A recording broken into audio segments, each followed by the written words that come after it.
राहुल गांधी ने अपनी टोपी की स्टाइल बदल ली है, रंग भी बदल लिया है।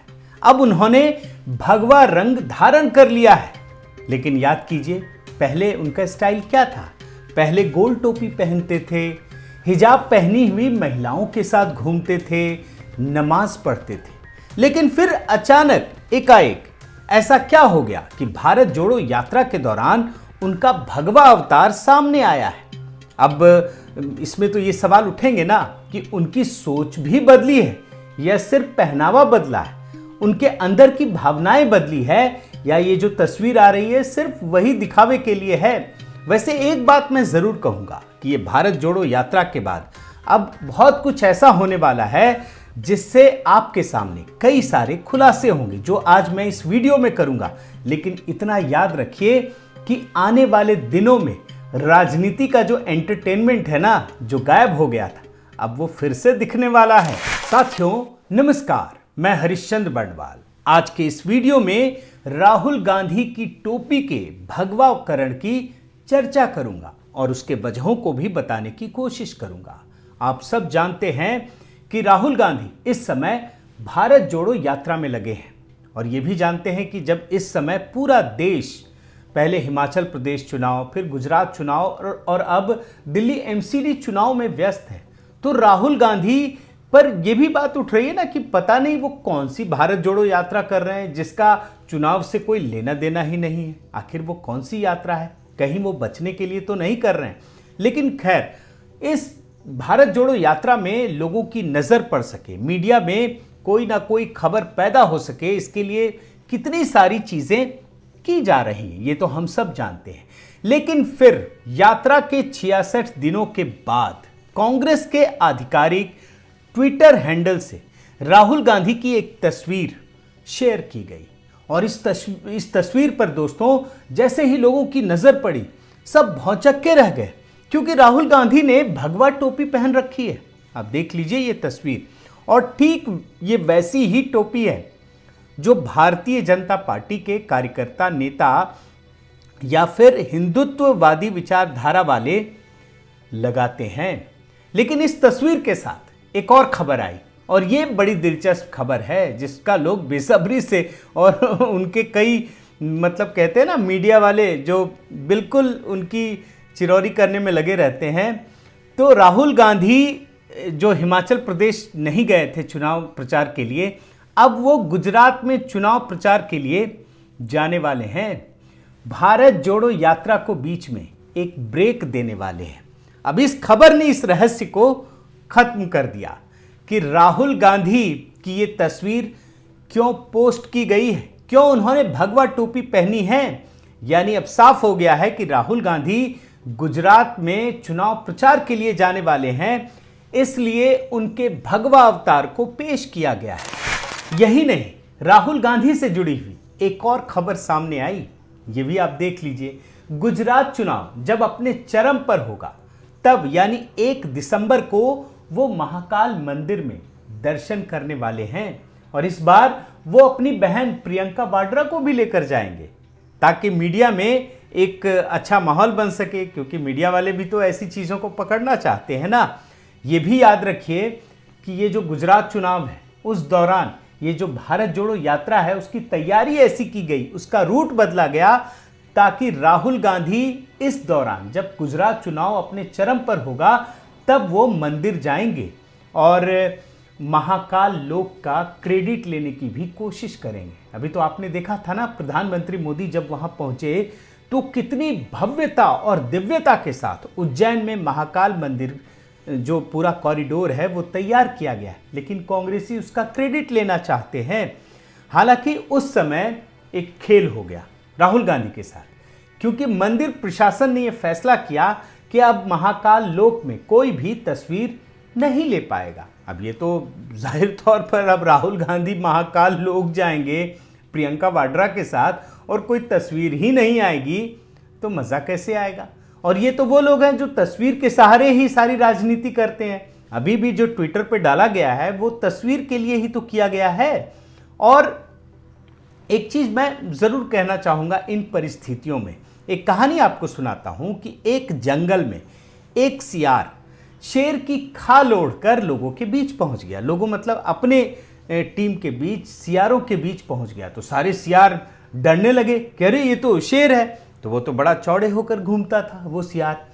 लेकिन अचानक एक दिन एक रियल शेर, जो वाकई में शेर था, वो वहां से गुजरा। अब जो सियार है जिसने शेर की खाल ओढ़ा हुआ था, वो तो समझ गया, उसे डर लग गया, वो तो रियल शेर था ही नहीं। तो वो वहां से दुम दबाकर भागना उसने शुरू कर दिया। तब जाकर बाकी सियारों को पता चला कि ये ओरिजिनल शेर नहीं है, ये तो सियार है, इसने तो शेर की खाल ओढ़ रखी है। अब ये कहानी जब मैं आपको बता रहा हूं ना, तो एक घटना जो बिल्कुल हाल की है वो मैं अब आपको दिखाता हूं। कमलनाथ, जिन्होंने कि भारत जोड़ो यात्रा को महाकाल लोक की तरफ मोड़ दिया, सिर्फ इसलिए कि गुजरात चुनाव में इसका असर पड़ सके, लोग ये देख सके कि ये भी हिंदू है, चुनावी हिंदू। तो कमलनाथ के जन्मदिन पर एक केक काटा गया उनके जन्मदिन को लेकर के, और वो जो केक था ना, वो मंदिर के शेप का था, और उसने केक काटा और वायरल कर दिया। तो लोगों ने जब देखा कि अरे ये तो मंदिर के शेप का केक है, तो लोग भड़क उठे कि आप तो लोगों की भावनाओं को आहत कर रहे हैं, और उस केक में भगवान की तस्वीर भी है। अब देखिए, कहना क्या चाहता हूं, आप इस बात को समझने की कोशिश कीजिए कि एक तरफ जहां संकेतों में वो भगवा अवतार लाने की कोशिश कर रहे हैं, वहीं दूसरी तरफ मुस्लिम तुष्टीकरण के लिए इस प्रकार की हरकतें जानबूझकर करते हैं ताकि ये सनसनी पैदा हो सके। खैर, कमलनाथ को छोड़िए, आप राहुल गांधी के भगवा अवतार पर आइए। और याद रखिए, इससे पहले जो गुजरात में चुनाव हुआ 2017 में, उस समय भी राहुल गांधी भगवा अवतार में नजर आए थे और टेंपल रन किया था। जो गेम चलता है ना, वो वही गेम खेल रहे थे उस समय। और उस समय राहुल गांधी ने अपने आप को हिंदू साबित करने के लिए, 2017 के चुनाव की बात कह रहा हूं, सबसे पहले सोमनाथ मंदिर का दर्शन करने पहुंचे थे। लेकिन जब वो वहां पहुंचे तो वहां पर उन्होंने उस रजिस्टर में साइन कर दिया जो गैर हिंदुओं के लिए था। आप देख लीजिए न्यूज़, और बड़ा विवाद हुआ था। लेकिन जो सच्चाई है वही ना सामने आएगी। तब कांग्रेस को राहुल गांधी का बचाव करने के लिए फिर एक तस्वीर जारी करनी पड़ी थी। जैसी तस्वीर अभी जारी की है ना, वैसी ही तस्वीर। और उस तस्वीर में राहुल गांधी ने जनेऊ पहन रखी है, और कहा कांग्रेस पार्टी ने कि राहुल गांधी तो जनेवधारी हिंदू हैं। अब ये कब क्या बन जाते हैं, ये तो खुद राहुल गांधी और कांग्रेस ही बता सकते हैं। मतलब अपने को किसी भी कीमत पर हिंदू साबित करने के लिए राहुल गांधी ने हर दौरे के दौरान सबसे पहले वो मंदिर पहुंचे, पूजा अर्चना की, और लोगों के बीच ये भाव पैदा करने की कोशिश की कि असली हिंदू तो हम ही हैं। अब मैं आपको कुछ एग्जाम्पल दिखाता हूं। देखिए, ये अहमदाबाद का अक्षरधाम मंदिर है, वहां पहुंचे थे, एकदम खाटे से, एकदम ये लगे कि मुझसे बड़ा हिंदू तो कोई नहीं है। फिर सोमनाथ मंदिर, ये वाला आप विजुअल देखिए। इसके बाद बनासकांठा के अंबाजी मंदिर में पहुंचे, ये तस्वीर भी देख लीजिए। एकदम भाव भंगिमा तैयार करने की कोशिश कैमरे के सामने। आप हो सकता है ये भी पूछे कि बाकी नेता भी तो जाते हैं, लेकिन बाकी नेता हमेशा जाते हैं, चुनाव हो ना हो उससे कोई फर्क नहीं पड़ता। ये चुनाव के समय पहुंचे थे। इसके बाद आप आइए, बोटाद जिले के स्वामी नारायण गोपीनाथ जी के मंदिर में पहुंचे। आप ये भी तस्वीर देखिए। और इसके बाद अब मैं आपको दिखाता हूं पाटन के वीर मेघमाया मंदिर में। यहां भी इनके रूप को देखिए। आपको अभी देखिए, एकदम जो मैं तस्वीरें दिखा रहा हूं ना, उससे आपको लगेगा कि इससे बड़े हिंदू तो है ही नहीं कोई, और कितनी प्रार्थना करते हैं। अब आप देखिए, खेड़ा के रणछोड़ मंदिर की ये तस्वीर देखिए। अब मैं आपको एक और दिखाता हूं, अहमदाबाद का जगन्नाथ मंदिर, यहां भी पहुंचे। मतलब कोई ऐसा मंदिर नहीं है गुजरात का जहां उनको मौका मिला हो और छोड़ दिया हो उन्होंने, हर मंदिर में पहुंचे। इस तरह से राहुल गांधी ने कुल 27 मंदिरों की यात्रा की थी, और मैं दावे के साथ कह सकता हूं कि उन्होंने अपने जीवन में इतने मंदिरों की यात्रा नहीं की होगी जो पिछले 2017 के चुनाव में उन्होंने 27 मंदिरों की यात्रा की थी। लेकिन इतनी यात्रा करने के बाद भी जो राहुल गांधी की मंशा थी, इच्छा थी, महत्वाकांक्षा थी, वो पूरी नहीं हो पाई। वो चुनाव जीत नहीं पाए क्योंकि गुजरात के लोगों ने इस बात को भांप लिया, समझ लिया कि ये क्यों हो रहा है। और जो कहानी अभी सुनाई थी ना, वो इसीलिए सुनाई थी। तो राहुल गांधी जब चुनाव हार गए तो उन्होंने भी अपना रूप बदल दिया। वो जो चुनावी हिंदू वाला रूप था ना, वो छोड़ दिया। अब उन्होंने खुलकर तुष्टीकरण की नीति को अपनाना शुरू कर दिया। उसी एजेंडे पर वापस आ गए। क्यों कह रहा हूं, आप ये रिपोर्ट देखिए। राहुल गांधी ने मुस्लिम महिलाओं के इंसाफ के लिए बनाए गए 3 तलाक कानून का सिर्फ इसलिए विरोध किया क्योंकि कट्टरपंथी मुस्लिम उसका विरोध कर रहे थे। और उन्होंने कहा कि अगर वो सत्ता में दोबारा आए तो वो ये कानून खत्म कर देंगे। अब जरा सोचिए, मुस्लिम महिलाओं के हित में जो कानून बनाया गया वो सिर्फ कट्टरपंथी ताकतों के आगे झुककर उन्होंने कहा कि हम खत्म कर देंगे। यही नहीं, पूरी दुनिया में हिजाब आंदोलन चल रहा है, ये तो हर कोई जानता है ना। और भारत में भी हिजाब को लेकर कर्नाटक सरकार ने कानून बनाया और हिजाब जो स्कूलों में है वहां उसको पाबंदी की गई है ताकि यूनिफॉर्म हो। लेकिन राहुल गांधी ने इस कानून का भी विरोध किया और कहा कि ये महिलाओं के भविष्य के साथ खिलवाड़ है। आज सच्चाई जानते हैं दोस्तों, राहुल गांधी हिजाब के समर्थन में है और भारत जोड़ो यात्रा के दौरान वो ऐसी महिला को, ऐसी लड़की के साथ घूमे या उसके साथ चले जो हिजाब पहनी हुई, और ये सिर्फ संकेतों के लिए है। वो कट्टरपंथी ताकतों के आगे झुक गए हैं। वो तुष्टीकरण की नीति पर खुलकर उतर आए हैं। और ये वीडियो या ये तस्वीर सिर्फ इसलिए वायरल की गई ताकि कट्टरपंथी लोगों को ये संदेश दिया जा सके कि राहुल गांधी उनके साथ खड़े हैं। अब राहुल गांधी, चलिए मान लीजिए कि ये परंपरा है, मैं इसके कॉन्ट्रास्ट में एक चीज़ दिखाना चाहता हूँ कि राहुल गांधी एक तरफ तो हिजाब पहनी हुई लड़की का समर्थन करते हैं क्योंकि उन्हें मुस्लिम वोटरों को साधना है जो कट्टरपंथी है, लेकिन सबरीमाला मंदिर में जो हिंदू परंपरा है उनका वो विरोध करते हैं। याद है ना आपको वो खबर?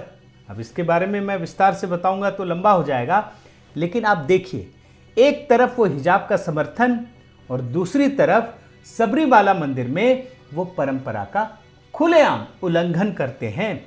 और सिर्फ परंपराओं का ही विरोध नहीं करते हैं राहुल गांधी। अब आप ये रिपोर्ट देखिए, हिंदू दर्शन और उस सोच को गाली देने वाले ईसाई पादरियों का भी समर्थन करते हैं। और आपको याद होगा दोस्तों कि जब उन्होंने भारत जोड़ो यात्रा की शुरुआत की थी तो कन्याकुमारी के जो पादरी हैं जॉर्ज पोन्नैया, उनसे मुलाकात की थी, जो ईसा को ही असली भगवान मानते हैं लेकिन हिंदू देवी देवताओं का अपमान करते हैं। और ऐसे कट्टरपंथी जो सोच है ना, वो राहुल गांधी के अंदर है। आपको हो सकता लगेगा कि अरे वो तो घटनाएं हैं, हो जाती हैं, लेकिन ऐसी बात नहीं है। मैं उनकी एक छोटी सी बाइट सुनाता हूं जिससे आपको उनकी सोच के बारे में पता चलेगा। आप ये सुनिए। लोग मंदिर में जाते हैं, मत्था टेकते हैं, देवी की पूजा करते हैं, वही लोग आपको बस में छेड़ते हैं। आप समझ रहे हैं ना, ये जो भावना है ना, वो सनातन संस्कृति के खिलाफ की भावना है। वो खुद कह चुके हैं कि वो किसी भी विचारधारा के लोगों के साथ मिल सकते हैं, कुछ भी मिल सकते हैं, लेकिन जो सनातन संस्कृति को पोषित पल्लवित करता है उसके साथ कभी खड़े नहीं हो सकते। आप ये छोटा सा हिस्सा ये भी सुन लीजिए। मैं बाकी विचारधाराओं के साथ कोई ना कोई कॉम्प्रोमाइज कर सकता, मगर मैं आरएसएस और बीजेपी की विचारधारा के साथ कभी भी कॉम्प्रोमाइज नहीं कर सकता। अब इन बयानों को सुनकर आपको समझ में आ जाएगा कि राहुल गांधी का भगवा टोपी पहनना किस बात की तरफ इशारा करता है, उनका महाकाल लोक की तरफ जाना किस बात का संकेत है, ये तो अब लोग भी समझ रहे हैं।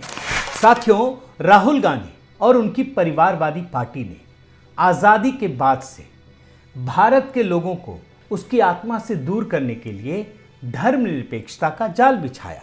और याद रखिए, उस समय भारत की जनता बहुत ही अशिक्षित थी, गरीब थी, इसलिए उसके झांसे में लगातार आती जा रही थी और ये नैरेटिव के माध्यम से हो रहा था।